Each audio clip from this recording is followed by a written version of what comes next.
The N64 is often hailed by many to be the architect of childhood, a certified pH fat grey box of joy that brought thousands of gamers up in a world of absentee parents. And for that we love it, even if the controller was incredibly weird. Endless nights of local multiplayer on the likes of Smash Bros and Mario Kart sold the N64 as one of the best ways to spend your weekends. And for you today we've collected a series of moments, a reminiscer package if you will, of what it was to be an N64 owner. With this in mind, I'm Jules the Southwest Savage for WhatCulture.com, here with a list of 10 awesome moments that defined the N64. Number 10. Discovering the Great Deku Tree. Ocarina of Time is arguably one of the greatest entries in the series, and it's an undeniable classic in its own right. It was the first attempt at a 3D Zelda game, and despite a handful of niggling drawbacks, was a tremendous success. Discovering the Great Deku Tree in the forest happens quite early on and is such an impressive sight to behold. A ginormous talking tree infected with a great evil, and in need of assistance. Acting as the first dungeon, it became the defining entry point to the series, showing off what the new hardware could do and tangling players up with its fantastical web of fun like a giant sculptula. Number 9. Taking advantage of Oddjob. GoldenEye 64, aka the Man Maker. You weren't a true gamer unless you'd earned your chops on this excellent FPS shooter. While it's not aged as well as people would like to believe, at the time it was the way to avoid going outside. But no matter whose house it was and whose copy of the game was in the console, there was only one rule: no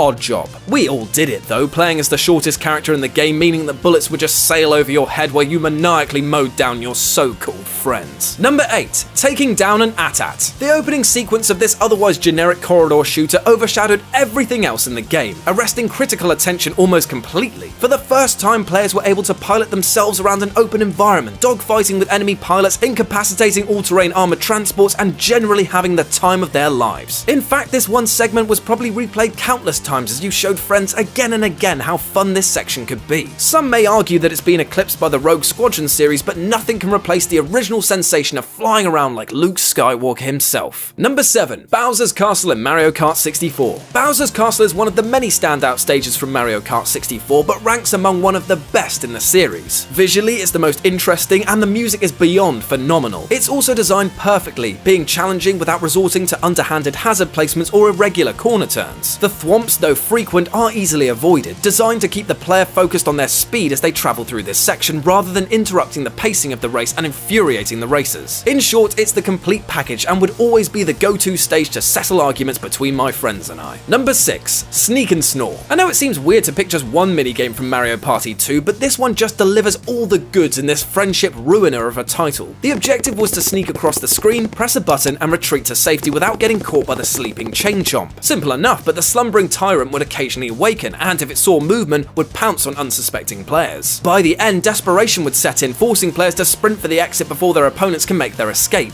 which exacerbates the situation even more. It's just a perfect blend of minigame, tense, easy to play, and would leave you screaming at the TV. Number 5. Making Pikachu ride the wave. So imagine, if you will, that you're standing on a school playground. It's an overcast day because, come on, it's England, and your knees are scraped from a rousing game of Jimmy Spriggs pick up twigs or Fluffy Ruff's catch 'em caper, and you overhear the sentence, "I made my Pikachu surf on Pokemon Stadium." Bullshit, you think, but indeed it was true. In order to complete such a tremendous feat, players had to finish the entire R2 Prime Cup Master Ball division using any combination of 5 Pokemon and a Pikachu caught from either Pokemon Red, Blue, or Yellow. Once done, a message would appear reading, "You won using Pikachu," at which point players would be prompted to replace any move in their arsenal with Surf. When performing the move specifically in Pokemon Stadium, Pikachu jumps on board his tiny surfboard and rides the wave straight into his opponent's face. It's pretty great, honestly. Number 4. Doing a barrel roll. Impressive visuals, smooth animations, open-ended pathways, expressive voice acting, and an awesome soundtrack. You know I'm talking about Star Fox 64. And at the center of it all, the R-Wing, aka the pimpest ride in the galaxy, which is capable of numerous stunts, including the now infamous barrel roll, a special maneuver in which the entire ship is spun horizontally to avoid enemy lasers. Not only is this move incredibly effective, it's also downright iconic, cementing the phrase "do a barrel roll" as being perhaps the most single recognizable gaming meme of all time. Number 3. That creepy piano. Released in 1996, Super Mario 64 was a tremendously innovative platformer, perfectly integrating gameplay into a 3D environment, pioneering 3-dimensional platforming, and still holding up today. Well, besides a few camera issues. But we can't talk about Mario 64 without mentioning the demonic piano in Big Boo's Haunt, which is completely terrifying. After all, it comes out of nowhere. The piano, a demonic, possibly haunted instrument of destruction, appears completely harmless when you enter the room, only for it to spring to life once approached, attacking the player relentlessly. It's probably one of the first jump scares for young younger players, and I know I definitely didn't expect it to happen in a Mario game. Number 2, beating up Team Yoshi. Now, I've got no beef with Yoshi, he's alright in my books, but if you said, hey Jules, do you fancy beating 18 of these little dino dummies into submission, my answer would be Falcon Punch! The second stage of the single player offering dropped you in with a gaggle of Yoshis and tasked you with knocking the eggs out of them. It's a fairly simple setting, but it was just such a blast that players went back to this event time and time again. There's very little else to say other than this was a great way to get players addicted to the fast, crazy and tightly controlled Smash experience. And number 1, getting a copy of Superman 64.